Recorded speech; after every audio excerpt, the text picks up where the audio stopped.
Hello and welcome, Snake here. Welcome in a unit spotlight, where I'm getting closer look to a unit and just telling you what the hell is out there. Today, I want to focus on one of my favorites units of Nurgle, and of course, it's a Beast of Nurgle. I freaking love Beast of Nurgle. It's really good, really versatile, and it's easily accessible. You can get it quite early on. I think you can, Kugaf can get it on turn 1. Which this unit is so really freaking good to have so early on, especially if you go versus like vampire counts. This thing true vampire counts. So what it's all about, the Beast of Nurgle is a big entity. It has 3,500 mass, and the biggest problem of Beast of Nurgle is its speed in my eyes. Not even the size, but the speed. It says it's 45. It's decent, but it would be better if it had like a little bit more. Let me look. Yeah, let's compare it to Bile Trolls. I want to have Beast of Nurgle because it's freaking awesome and it's good to have it, and we'll talk about it in a moment. But Bile Trolls are faster, so I'm looking forward to find banners so I can give them to Beasts of Nurgles so they can catch up. Otherwise, they're just lagging behind. It's a 9 speed difference. It's quite a lot. So, Beast of Nurgle, like I said, big freaking monster. It has regen. Regen makes them super resistant, but the fire weakness can hurt from time to time. If you go against, like, missile army, for instance, Chaos Dwarfs, yeah, you don't want to fight Chaos Dwarfs. You want to somebody else deal with Chaos Dwarfs if you play with Beast of Nurgle. Otherwise, yeah, they all have fire. That's really nasty. Cloud of Flies, a Nurgle ability for a lot of units that whenever they are in melee, engage in melee, they get bonus melee defense up +9. I don't know what do you think, but +9 is freaking awesome for just a unit. Slime Trail, and this is the reason why I like to include it in multiple armies. Slime Trail is putting penalty around the Beast of Nurgle. Speed -10% and melee attack -5. That's a lot for just a unit. It stacks with all of the item debuffs, so you can create a massive hex penalty for all the units. Nurgle is, Nurgle units are tough, and they like to take beating, but hell, they also can reduce so nicely stats around the unit, so they make, they drop their, like a tier. Because this with like another item, this is like a tier or 2 dropping immediately. Of course, it's a siege attacker. And this makes it just amazing. Unfortunately, it's not a wall breaker, but it's a siege attacker. We'll see how long, because siege rework apparently is coming. Immune to flanking. This is something probably from talent, but immune to flanking make it amazing, because Beast of Nurgle is big. I mean, big. It's like 4 trolls together. So it's not big in the size of Great Unclean One, but it's big enough to get flanked badly. And immune to flanking make it just so resilient, because none of the enemies get bonuses for just flanking. So this is amazing. And some physical resistance, 20% of course, because it's a demon. Ward save is from technology. Resilience to a lot of stuff, and causes fear, and demonic. So Beast of Nurgle is a unit that also, every Nurgle unit, most of the Nurgle units, has a poison, so it slows down even more and reduces damage even more, and it's of course magic attack. It's primarily, let's call it 2/3 is AP. As you can see, stats are... Yeah, they're on this crappy level. Armor 50. This is already with some talent, so yeah. Leadership 64, speed 45. Ugh. Melee attack 48, melee defense 40. weapon strength and charge bonus. It's nothing groundbreaking, but you can get some buffs. So Champion of Decay. let's see. And it says it's tier 2. Yeah, it's only in a major settlement. You can get it in major settlement, but you get it immediately. So I don't know how really tier working for Nurgle, but tier 2 is basically tier 1. I mean, I guess this is tier 2. Easily accessible makes it really freaking good because you can spam it. And it's amazing. In fact, it's really good and defensive when you have a siege. And it serves the same purpose like in tabletop. In tabletop, according to Google AI, Beast of Nurgle is annoyingly resilient, and that's why it's awesome to put it on objectives and just stay there to eliminate weaker enemies. So Beast of Nurgle is decent for that. And we'll talk about what it does in tabletop as well, because I started to cover this a little bit. Buffs. So let's look into it. Okay, it's all depend if you pick Demonic Lord or Mortal Lord, because Mortal Lord can give no, it's actually Demon Prince. It's a Demon Prince Lord that if you pick him, you hold on. Oh my god, it's Warriors of Chaos, right? I think Warriors of Chaos buffs that they have paragons, that they give missile resistance, stuff like that. No, Paragon of Decay, but there is one more. Okay, never mind. Yeah, I've been playing Nurgle and Warriors of Chaos recently quite a lot, so it's getting mixed. Anyway, if I pick the Mortal Lord, I have armor for demonic melee units and charge bonus. Not the greatest. Yeah, it's all the same. Looks like it's all the same, so it's nothing insane. However, as you can see, if I pick Tamrakon, I get different buffs. I get melee defense and weapon strength. So it all depends which lord you pick. Yeah, Kuga have the same. Demon Prince. Hold on, let me look into. Yeah, Great Unclean One also have it. So Beast of Nurgle value is determined also by just the lord. And Mortal Lord, it gives it armor and charge bonus. These are like two most useless stats you can get for Beast of Nurgle. When you get the better one, okay, you get some leadership, melee attack, and ward save. Okay, melee attack and ward save is decent. Actually, the leadership is also nice. So it's not bad at all. 5% is not a biggie, not gonna lie. It's quite low. But when we go back to Demonic, a Great Unclean One, there you are. We do have... Oh, it's the same. Okay, so it's only for... The first one is different. But except that everyone is... Yeah, everything else is the same. Okay. But the difference between mortals and like demons is ridiculous. Hold on, is the Plague Ridden also? I mean, Herald. So yeah. Mortals are terrible for Beast of Nurgle. They actually give their shit. So if you want to play with Beast of Nurgle, actually don't pick up the Mortal Lord, otherwise you're just gonna, you know, suffer. Technology. Tech tree is, big guys are here. Okay, so we go through here. We get the melee attack up to 4. Not bad. Leadership and melee defense. Again, +4. Actually, yeah, it's not that much, okay? Then you get the 5% ward save. And some weapon strength. And that's about it. Oh, yeah.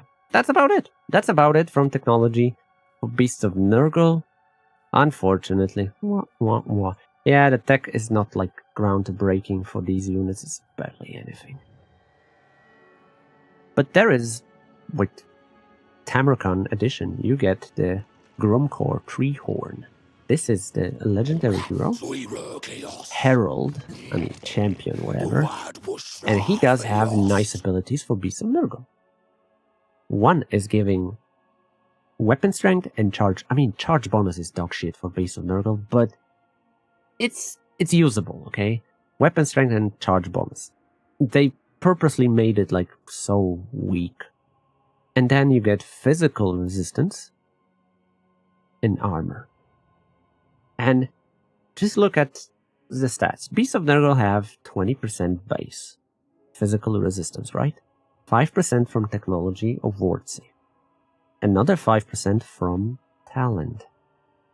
And then added extra 5%, that gives you 35% on physical, which is not bad. Of course, if you get all those chieftains, yeah. And they also have some abilities that you can, parry with Beast of Nurgle, like missile resistance, spell resistance, stuff like that. It's usable. It's not like terribly unusable. Let me look for just one of them.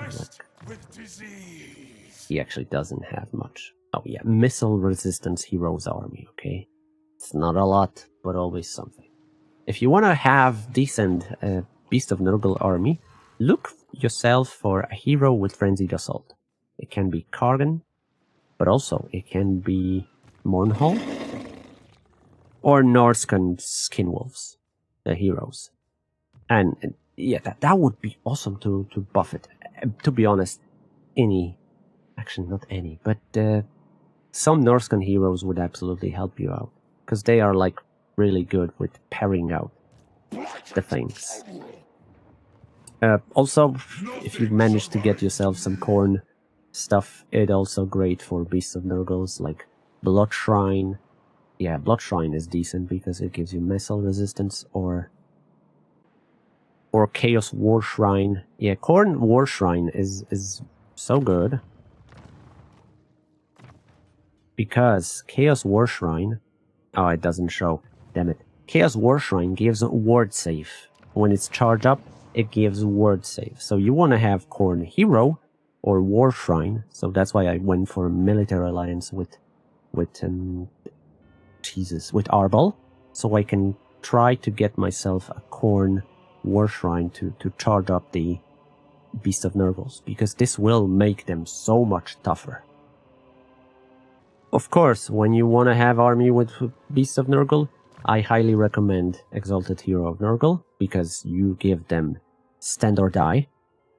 It's good to have 2 per army, stand or die, and even Toxic Trooper, because the armor in the local province you can stack with multiple, like 2. You can drop the armor, which Beast of Nurgle armor piercing becomes much more useful. And that makes Beast of Nurgle really, really very useful. I love to use Beast of Nurgle in Demon Prince campaign. This makes... Yeah, it's a great start for Demon Prince. And I know people hate Daniel, but it's playable, okay? It's playable. But if you go for Nurgle, Beast of Nurgle is going to be awesome at the start. And later on, if you build up army with Beast of Nurgle, with some extra support, Beast of Nurgle becomes really freaking useful. Alt Tech was like... I remember Alt Tech had like a little bonus for Beast of Nurgle against infantry. So that was meh. That was meh at best. And when you want to have army with Beast of Nurgle, I recommend putting like 2 Bile Trolls, or 1 at least, because then you get Corrosive Bile. Corrosive Bile is... I love to put Beast of Nurgle and Corrosive Bile, and Bile Trolls together in various armies, because they stack debuffs so nicely. You can really make your campaign so much smoother, because the guys you have involved makes it easier. So 2 Beasts of Nurgle, 2 Bile Trolls, or a lot of Beasts of Nurgle, 2 Bile Trolls, and split it in half. Each of the group have like Exalted Hero of Nurgle. You can have the Cultists of Nurgle because of summons, but I would have the Cultist of Corn on the War Shrine mount, so you can get like 20% extra ward save in combat, because War Shrine is giving just healing, and Beasts of Nurgle are equipped with Regen. There is also different hero that also change a little bit Beasts of Nurgle. Femur Belfiend, Shadows, Quetzalcoatl Fimdrich, and he's giving one of the weirdest things to Beasts of Nurgle, because he changed regeneration from Beasts of Nurgle into horrible regeneration, which is the same but worse if you have a single entity, because it heals you until battle outcome is decided, because the horrible regeneration works until you like win, and then when you charge, you chase, run down the enemies, you don't heal anymore. So this makes it a little bit iffy. For all of the others is great, but Beasts of Nurgle should not be here because it's just weird. And to be honest, I'm having this guy here, and I regret it. I regret it because my Beasts of Nurgles, actually with horrible regeneration, suffer a little bit more. It's annoying, but what can you do? But the best thing, I like to have, things like this, but in the end, I'm just gonna kick him out eventually, because horrible regeneration sucks ass for Beasts of Nurgle. And yes, in the end, Beasts of Nurgle is really versatile. You do need to support it, but it's amazing to fight in blobs. If you're fighting in blob, or you're pushing with your infantry, or any kind of melee stuff, having Beast of Nurgle for the debuffs itself is really freaking good. It's just really good use of a unit. And I love that it's usable across the entire campaign, because you can always put it somewhere. It's amazing to have in the defense when you need an emergency army. Spawning 19 of Beasts of Nurgles is disgusting, but it's very effective. Especially if you're trying to defend a settlement. Oh my god, they're so good in defense. They cannot move fast, but they're really nasty to kill, which makes use of your towers. Nurgle towers, even tier 1, are fucking amazing. So getting use of the towers while they deal with potential enemies is super good, unless Slayers. Slayers have different opinion about the Beast of Nurgle. But yeah, now let's look into tabletop. So it says that core tabletop role. Durable tank. Boasts high toughness, T9, and solid pool of wounds make it difficult to shift off objectives. That's what I said. They send it to objective and they just stand there. Beast of Nurgle tanking. Self-healing. Futures grotesque regeneration, allowing models that have lost wounds but aren't destroyed to completely regain all wounds at the end of each phase. Jesus, imagine how hard, if you have lucky rolls, how hard is to get rid of the frickin' Beast of Nurgle in tabletop. Invulnerable save. Standard demonic protection, giving them +5 invulnerability save against attacks. Really freaking good. Battlefield utility. Disruption. Jammed into enemy lines to pin down shooty or fast units in melee, severely limiting opponent position. I assume in tabletop, Beast of Nurgle is not, it doesn't suffer with the speed limitation. Secondary scorer. Frequently used for deep striking and grabbing distant table quarters or secondary objectives due to its annoying survivability. And hell yeah. And the best part is it's in fantasy, and it's also in 40k. So Beast of Nurgle is freaking amazing, and I love it. It's usable all the time. But make sure you don't give it to physical lord. I mean mortal lord, because mortal lord it gives terrible talents to Beast of Nurgle. Ooh, armor. No, you don't want to give him armor. You want to give him something better, like melee attack. But in general, Beast of Nurgle is great. It's large, annoying, really fun to play. And of course, if you shoot it down, then you shoot it down. But imagine attacking set on AI. If you fight with Nurgle and you play with the Beast of Nurgle, it's such a problem for AI often to deal with it. Because they regain their life, but also are really annoying with all the debuffs and buffs they have. Slime Trail and Cloud of Flies together works excellent, and immune to flanking makes it super cool. Poison, everything here works. Only the size become a problem when you face a lot of missile units. But if you're in defensive situation, holy shit, this is great. Because Nurgle towers, like I said, they are amazing. And I highly recommend Beast of Nurgle. I value really high in my, you know, tier units roster. And I absolutely value it above multiple other units. It's a great unit, very fun to use, and it's you can't imagine, but I love use Beast of Nurgle to even waste enemy ammo, because it's fast enough, and because it's it can regen the life. I can get shot here and there, and it doesn't hurt. So I love to waste enemy ammo. And artillery. AI artillery loves to prioritize big targets. So Beast of Nurgle is really freaking cool. And yeah, that's it. Beast of Nurgle, really good unit. I highly recommend to use it. If you want me to cover another unit, let me know in a comment. And yeah, I'm not going to waste more of your time. Thank you for watching. If you like this kind of stuff, subscribe. In the meantime, I wish you a wonderful day or night. Take care. Bye-bye.